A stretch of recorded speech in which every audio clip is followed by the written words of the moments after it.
Hello everyone, welcome back to my channel, welcome to new blog. Good morning সবার first. উঠেছি অনেকক্ষণ, প্রায় 8টার সময় আমি উঠেছি, আর এখন বাজে 10টা। তো ভিডিও আমার হাজব্যান্ডের ফোনে করছি, তাই জন্য এতটা রিয়েল লাগছে আর এতটা বাজে দেখতে লাগছে আমাকে। যাই হোক, তো এখন চলে এসেছি টিফিন করতে। এই যে বসে আছি, তাকাও। আজকে ওর পছন্দের দোকান থেকে টিফিন করছি, তো টিফিনটা করে নিই, তারপরে যাবো একটু সমুদ্রের ধারে। দেন এবার স্নান করতে নামবো, 10টা তো বেজেই গেছে, এবার স্নান করতে নামবো। তো খেয়ে নিই, খাবারটা আসুক, তারপর তোমাদের সাথে দেখা করছি। এখানে ও খেয়ে নিয়েছিল ডিম টোস্ট, আর আমি খেয়েছিলাম পেটাই পরোটা। দুটো খাবারই মোটামুটি ভালো ছিল। তারপর দুজন দুটো ডিম সিদ্ধ খেয়ে ওখান থেকে চলে গেছিলাম সমুদ্রের পাড়ে। সেই ক্লিপটা নিয়ে নিই, বারবার এক ক্লিপ কিনে নেবো, তাই একেবারে সোজাসুজি স্নানের সময় তোমাদের সাথে দেখা করছি। যাচ্ছি স্নান করতে, আর চলো তোমাদেরকে নিয়ে যাই সাথে করে, যতটুকু পারবো দেখানোর চেষ্টা করব। আমার হাজব্যান্ড তো বলছিল স্নান করার ব্লগ দেখাতেই হবে না, কারণ কতবার দেখাবে এক ব্লগ। আর একই জামা পরে স্নান করেছি সব জায়গায়, পুরী দীঘা, কারণ আমাদের এই জামাটা পুরো প্রপার শুধু সমুদ্রে স্নান করানোর জন্যই তোলা। তো এতক্ষণ আমরা ঘরে বসে বসে এই যে গোপাল ভাত দেখছিলাম, যেটার আওয়াজ শুনতে পাচ্ছ, টিভিটা বন্ধ করে দিই। তো চলো এবার বেরোই। কোনো নামিনি, এসে দেখলাম, কিন্তু এর এখন কদবেল খাওয়ার ইচ্ছা হচ্ছে। হট করে কেন? এই জিনিসটা এখন কদবেল মাখাচ্ছে। আমার হাজব্যান্ড এখানে কদবেল মাখিয়ে নিচ্ছিল, আর এই দাদাটা কদবেল মাখিয়ে নিচ্ছিল। বাট বেসিক্যালি আমার পার্সোনালি পছন্দ যে কদবেল কি বাজার থেকে কিনে নিয়ে এসে বাড়িতে নিজের মনের মতো মেখে খাবো। আমার কেউ মেখে দিলে ঠিক অতটা পোষায় না, বাট এই দাদাভাইটা ভালো মেখে দিয়েছিল, আর মাখানোর সময় আমাদেরকে দিয়ে টেস্টও করাচ্ছিল। তো কদবেল খেতে খেতে এখানে চলে এসেছি বিচে, আর দেখতে পাচ্ছ বিচে কত লোক দাঁড়িয়ে আছে, কারণ জলই নামিনি, কেউ নামতেই পারছে না। এখন ভাটা হচ্ছে সেই দুপুর 12টা থেকে 1টার পর, আর বিচ তো দেখা যাচ্ছে বিকেল 4টের সময়।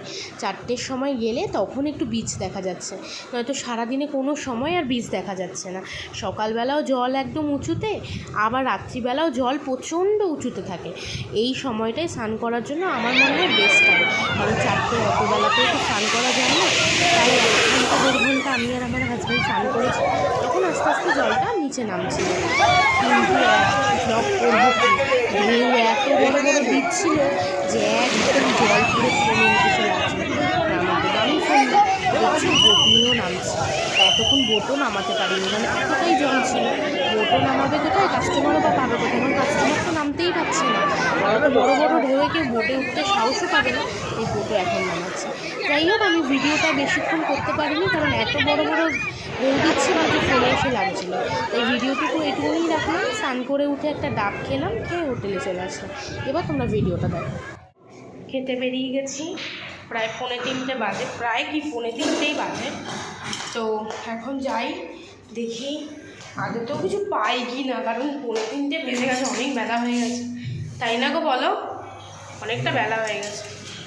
ফালতু ফালতু ঘরে বসে দুজন মিলে ইয়ার্কি মারছিলাম, তাই জন্য দেরিটা হলো। আমাদের কোনো কাজ ছিল না, আমরা প্রায় 2:10-এর মধ্যে আমাদের স্নান দান করে জামা কাপড় মেলা ঠেলা সব কমপ্লিট হয়ে গেছে। বলো, এখন বসে বসে দেওয়া যাচ্ছিল। 3:30 বাজে, তো এখনো 4টে অবধি আছে খাবার দাবার। ওটাই তো খুব চাপের বিষয়। না পেলে দীঘাতে খাবারের কোনো অভাব নেই, এটা ঠিক, সত্যি কথা। পুরীতে যেই অভাবটা ছিল বলো, ভালো খাবারের অভাব ছিল বড্ড। তো চলো, কোথাও নয়, কালকে রাত্রে যেখানে খেয়েছি সেখানেই খাবো আবার। তো চলো, ওখানে রান্নাটা খুব ভালো। ওই যে বললাম যে আগে কালকে রাতেও যে জায়গাতেই খেয়েছিলাম ওখানেই আসলাম। তো অর্ডার করলাম হচ্ছে, ও হচ্ছে নিচ্ছে একটা পার্শে মিল, আর আমি একটা কাতলা মিল, তাই না? আমি আগের দিনও মানে কালকেও কাতলা খেয়েছি, আজকেও কাতলা খাচ্ছি। আমি কাতলা মাছ ছাড়া সেরকম ভালো খাই না, খাই বলো আমি সেরকম ভালো খাই। মাছ নিলাম না, কারণ পমফ্রেট অনেক খেয়েছি। আর তার থেকেও বড়ো কথা, আমি চুপি চুপি তোমাদেরকে একটা কথা বলি।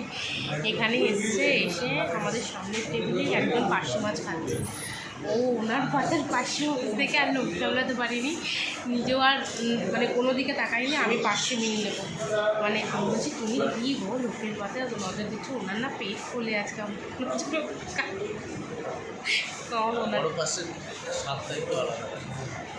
তাহলে লোকের পাতে দেখে সেটা অর্ডার করলো। ভগবান, মাছ তো খাবো ঠিক আছে, এবার কী মাছ খাবো সেটা ভেটকি খেয়েছি, পমফ্রেট খেয়েছি, তো ঠিক আছে চলো এবার আসুক খাবার, তারপর তোমাদের এই যে ডাল, আলু ভাজা, স্যালাড, এখানে আছে ওল চিংড়ি, এটা মিক্স ভেজ, আর আমি কাতলা মিল বাদ দিয়ে ডিম নিলাম। আর ও নিয়েছিল পার্শে মাছ। আইসক্রিম খাচ্ছিলাম, তখন ভুলে গেছিলাম ভিডিও করতে, তাই আইসক্রিম খেয়ে খালি কৌটোটাই দেখালাম। আর এখন রুমে চলে এসেছি, এখন ঘুমাবো, রেস্ট নিয়ে উঠে তারপর বিকালবেলা আবার বেরোবো, তো তখন দেখা করছি। আর আমি ভিডিও করছি আর আমার হাজব্যান্ড একটা একটা করে ওটা নিভিয়ে দিচ্ছে, আমি ভিডিও করছি, কেমন দেখো। তো এখন রেস্টটা নিয়ে নিই, তারপরে বিকেলবেলা দেখা করবো। আমি রেডি হয়ে গেছি, চলো এখন বেরোনো যাক। একটুখানি জাস্ট বিচ সাইডেও যাবো না বোধহয়, একটু যাব তোমার মাছ কিনতে। তো এই যে মেকআপ না করেছি বললেই চলে, করিনি।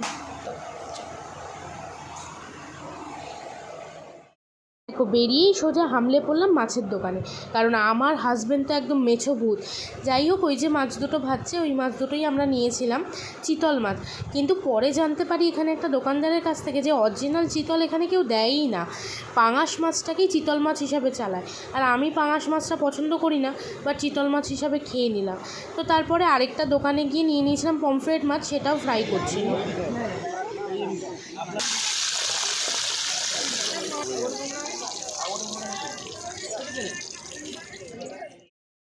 মাছগুলো নিয়ে সোজা রুমে চলে এসেছিলাম।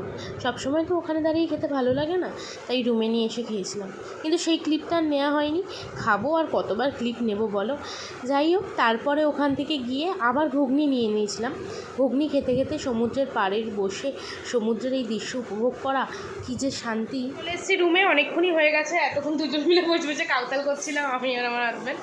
কারণ এসছি তো দুজনেই, তাই মজা দুজনকেই করতে হবে। কিন্তু আমার বর বলছে আমাকে কিন্তু ব্লগে একদম দেখাবে না, কিন্তু আমি তো জানো কথা শুনি না, তাই আমি ওকে দেখাবই।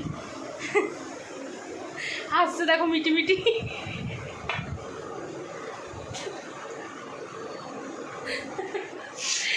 তো এখন খাবার নিয়ে এসেছি হোটেলে, তো খাবারটা বেড়ে নিই, তারপর তোমাদের সাথে দেখা করছি। চল। আর চিকেন ভর্তা, সাথে আছে পেঁয়াজ, আর আছে রুমালি রুটি। তো হাফ বাটার নান খাচ্ছে, আমি হাফ, আর আমি এখান থেকে অল্প একটু রুমালি রুটি নেব, ব্যাস খাবার ডান। খাওয়া ডান। এখন এই লিমকাটা খাবো, কারণ পেট প্রচণ্ড পরিমাণে ভরে গেছে। দেখতেই পেয়েছো যে কত কী খেয়েছি, লাস্টে ঘুগনিটা অনেকটা খাওয়া হয়ে গেছে। তো আমি তো হাফ বাটার নান খেয়ে আমার ডান হয়ে গেছে। তো যাই হোক, আজকের মতো ভিডিওটা এখানেই এন্ড করলাম। ভালো লাগলে লাইক কমেন্ট শেয়ার করতে ভুলো না। দেখা হচ্ছে পরে কোনো ব্লগে খুব তাড়াতাড়ি। ততক্ষণ সবাই ভালো থেকো, সুস্থ থেকো, টাটা।